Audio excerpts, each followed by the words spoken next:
कालबैशाखीर तांडव लक्ष्मीपुर नारायणपाटना रे प्रबल वर्षा सहित झड़ तोफान झड़ पवन रे लक्ष्मीपुर नारायणपाटना को संजोग करुवा राजपथर बहु स्थान रे गछ पड़ी सेपरी चंपीकटा साही निकट में विद्युत पोल भांगा सहित तार छिड़ी जाइए। ढेपागुड़ा आश्रम विद्यालय निकट में विद्युत तार उपरे विराट तेंतुली गछ पड़ी तार गुड़िक छिड़ी जाइए फल विद्युत सरबराह बंद रही। सेपरी अग्निशम कार्यालय पाचेरी भुशुड़ी पड़ी सहर में विद्युत सरबराह बंद रही।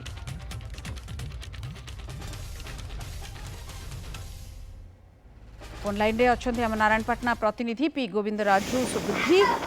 गोविंद केमती कहुच्छी जो भाव में आम दृश्य देखा दर्शकों को प्रबल झड़ वर्षा तोफान भाया व्यापक क्षयक्षति वर्तमान कौन आसूची अधिक तथ्य बाबद देखो आपण तो विजुअल स्पष्ट भाव देखुवे माने किपरि अवस्था थिला प्राय 1 घंटा काल पर्यंत एक प्रकार झारखार हो जाए पूरा नारायणपाटना सहरटी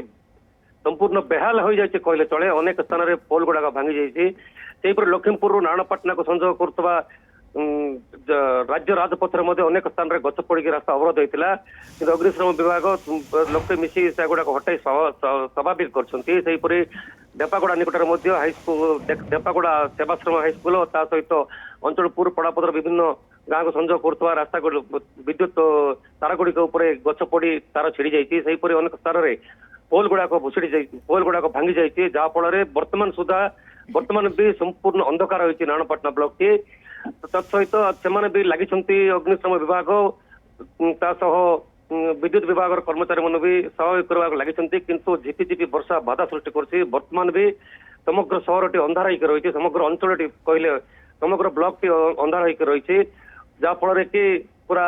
बेहाल एक सुनसान परिस्थिति। गोविंद किछि जना पड़िलानी व्यक्तिगत स्तर में जब देखा लोक मानकर क्षयक्षति केते कौन किछि जना पड़ुछि एबे वर्तमान सुधा कौन खबर अंचल खबर किसी पहुंच ना आम 5 किलोमीटर रेडियस पर्यंत वर्षा भिजी भिजी बुली बुझे संग्रह करूँ संपूर्ण बेहाल होती सहित विद्युत चलीगला मात्र जो नेटवर्क भी प्रोब्लेम होती माने अंचल विभिन्न अंचल कौन कौन होती से संपर्क किसी सूचना आसूना आम नारायणपाटना तहसीलदार जोगाजोग करूँ से भी कहते कि बर्तमान सुधा किसी खबर आसी ना जहाँफल कि फोन रे बाधा सृष्टि होती बर्तमान सुधा पूरा बेहाल होकर अंधार होकर एक प्रकार माने झारखार रही अंचल जीवन यात्रा तो व्याहत हो जो कथा कहते जो दृश्य आम देखा 7:30 उपर है एपर्यंत कौटी करेन्ट ना पूरा ब्लॉक रे जो कथा कहते विद्युत सरबराह बाधाप्राप्त होती किंतु गोविंद गोटे कथा पचारिया चाहिए जे जो रास्ता घाट रे पड़ी रही गछ से किछि केते सेटा सफा करा जे सारिलानी अग्निशम विभाग केते तत्पर भाव काम करि पारुछि। हाँ नीतीश देखो आम कहवा नारायणपाटना बालीपाटा नारायणपाटना पड़ापदर नारायणपाटना लखीमपुर को संजोग कर रास्ता गुड़िक बड़ बड़ गछ गुड़ाक पड़ा अग्निशम विभाग संगे संगे लगे से पूरा गछ गुड़ाक हटे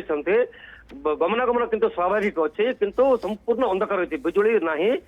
बिजुली आज रात आसब कि ना भी कही हेनी जेहेतु से स्वाभाविक करने लगे झिपिझिपि वर्षा से बाधा सृष्टि करती निहाती भाव में बहुत बहुत धन्यवाद पी गोविंद राजू सुबुद्धि आम सहित फोन लाइन रे थिले एवं जो घटना वर्णना करूछंती जो भाव में स्थिति वर्तमान अच्छी पूरा सहर पूरा ब्लॉक रो अवस्था कहले न सरे एवं विद्युत आज तो आसब ना केबे आसब एने गोटे प्रश्नवाची जहाँ सूचना मिलता। बहुत धन्यवाद।